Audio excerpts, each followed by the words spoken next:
لصالح فريق النادي المصري، اتنفذت على طول، اوفرلابنج موجود وعرضيه من حسام حسن على القايم البعيد، تمر من الجميع، خطيره الكوره لكنها في متناول الحارس احمد مسعود. مفيش مشاكل. كريم ذكري الكابتن والقائد والكابيتان واللي عامل هجمه سريعه وخطيره وتصويبه وهدف اول.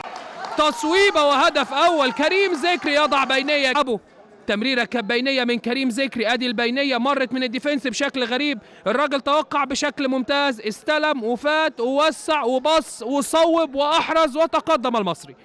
الهدف الاول بالتصويبه يمينيه في منتهى القوه من اللاعب ايمانويل، لكن البصه بتاعت ايمانويل هي الهدف، وادي الاحتفال على الطريق. كره خطيره داخل منطقه الجزاء، تصويب ممكن يشكل خطوره، هدف اول ممكن يكون قريب، والتصويبه تمر جنب احد اللاعبين الشباب مواليد 93 هذا اللاعب والقادم على سبيل الإعارة. محمود عايز يعمل ال1 2 مع إيهاب المصري، عمل ال1 2 بالفعل، تصويبه يا سلام على الجمله، هدف لكن التسلل موجود. الجمله التكتيكيه عبد الرحمن حسان معار من الاسماعيلي وايضا هو تحت السن.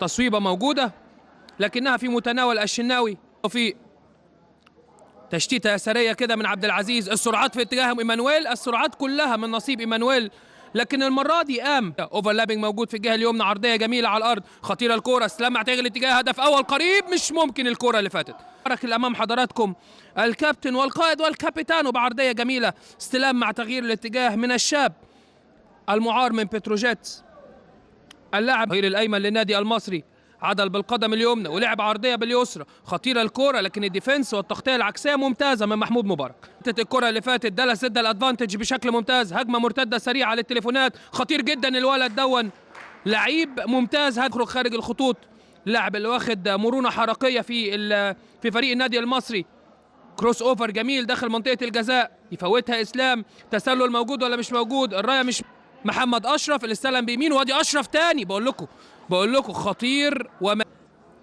طويله كره سامح داخل منطقه الجزاء، استلام حلو، فرصه تهديفيه لتليفونات بني سويف، فراج يضيع كره في منتهى الخطوره، لسه الهجمه قائمه لكن على طول التاكلينج والتشتيت من الديفنس، استلام من ايمانويل اللي لو خد واحد ادفانتج ممتازه من دالاس، واحد على واحد هيعدي ايمانويل، حطها في مساحه، ايهاب المصري خطيره بكعب القدم، فرصه تهديفيه لكن في اللقطه المناسبه وفي اللحظه المناسبه شوشه يعمل التاكلينج ويمنع كوره في منتهى الخطوره، خطا دفاعي تاني، هدف تاني قريب، ايمانويل ركله جزاء ولا فيها ايه؟ حكم اللقاء بيقول ما فيهاش حاجه.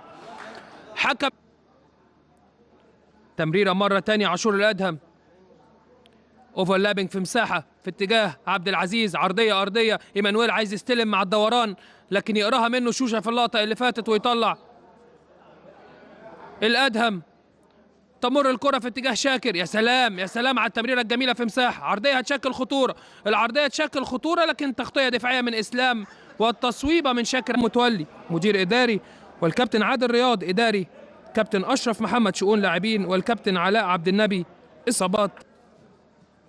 القادم إلى النادي المصري من هذا الموسم من نادي حرس الحدود، شعراوي خطيرة، هدف تاني قريب، شعراوي هدف تاني، يا سلام يا شعراوي، يا سلام يا شعراوي، في تاني لمساته في اللقاء، لسه بكتب التغيير، لسه بقول محمد شعراوي جديد من مدافعي النادي تليفونات بني سويف، وكالمعتاد شوشة والكورة موجودة، صبر بشكل ممتاز، مر بعنصر القوة من شوشة، نيم مسعود وحطها على مصري، ودقيقتين وقت محتسب بدل من الضائع بيشير إليه. مش ممكن الكرة اللي فاتت، مش ممكن اللي ديفنس تليفونات بني سويف بيعملوا في اللقاء اليوم.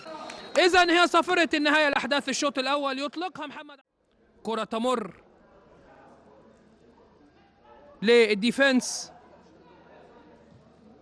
تصويبة موجودة لكنها سهلة داخل منطقة الجزاء، خطيرة الكرة، هدف جميل، شو بني سويف الى اجواء اللقاء في الدقيقه 7 من الشوط الثاني، على طول ملعوبه وخطا دفاعي ترتد امام شوشه، اشرف يحط واحده يعني اطول من اللازم، الشناوي كده بيعمل حركه وبيفوق الفرديه، يا سلام على المهاره، وهنا السرعه موجوده، السرعه من شعبان على القايم القريب، شوشه خطيره الكوره، طلع بيها لبره شعراوي وخرج لاعب نادي الاسماعيلي السابق على حساب إيهاب المصري. كويس كابتن الوقفه دي وقفه تصويب، مش عارف ليه حاسس ان هو هيصوب. بالفعل يعني هي واقف وقفه تصويب مش وقفه ضربه، هيعمل كروس داخل منطقه الجزاء. تصويب وحيد على القايم القريب، الشناوي طلع مسك الهوا، مش ممكن مسك الهوا الشناوي في الدقيقة 27 هو صاحب الهدف الثاني. ادي عرضية وحيد، مين اللي لمس؟ مين اللي حط؟ مين اللي جاب؟ اوه اون جول، خطأ كبير من الشناوي، قلش بقبضة اليد بدل ما يطلعها لقدام، حطها داخل مرماه وهدف اون. احمد اشرف عايز يمر، هيلعب عرضيه على القايم البعيد خطيره، مش قلت لكم الثالث جاي؟ مش قلت لكم لو استغلوها هيجيبوا الثالث زي ما توقعت بالظبط. احمد اشرف عايز يمر، هيلعب عرضيه على القايم البعيد خطيره، مش قلت لكم الثالث جاي؟ مش قلت لكم لو استغلوها هيجيبوا الثالث زي ما توقعت بالظبط. تاني مهاره تانيه في الشوط الثاني من هذا اللقاء. عبد الحكيم الى خارج الملعب وعطيه النشوي هيلعب باثنين سنتر فراوده صراح تاني في الوقت الحالي. اذا كان بيدي الادفانتج. كره في وسط الملعب عكسيه حلوه في مساحه من عاشور الادهم في الجهه اليسرى في اتجاه حسام حسن. عرضيه من حسام بالقدم اليسرى داخل منطقه الجزاء، شعراوي اي كلام خارج الملعب، ضربه مرمى. في صفوف تليفونات بني سويف بيستعد للنزول، ولاعب اخر معار من نادي امبي اللاعب صبري محمود صبري. لا جابهم 7 لاعبين. عرضيه داخل منطقه الجزاء،